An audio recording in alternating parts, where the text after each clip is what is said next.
یہ کہانی ہے زہران ممدانی کی، جو یوگنڈا کے شہر کمپالا میں پیدا ہوا۔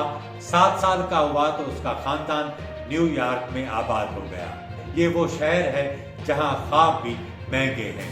یہ ارب پتیوں کا شہر جس کی عوام نے زہران کو فتح دلائی۔ ممدانی نے امریکہ میں 2 صدیوں کی تاریخ کو بدلا۔ وہ 1 سال پہلے جب اپنی انتخابی مہم پر نکلا تو اس کی بات کوئی نہ سنتا تھا۔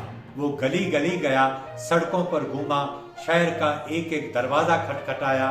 اس نے عوام کو بتایا، ہمیں ارب پتیوں کی محتاجی کی ضرورت نہیں۔ وہ بولتا ہی گیا، سوال اٹھاتا گیا۔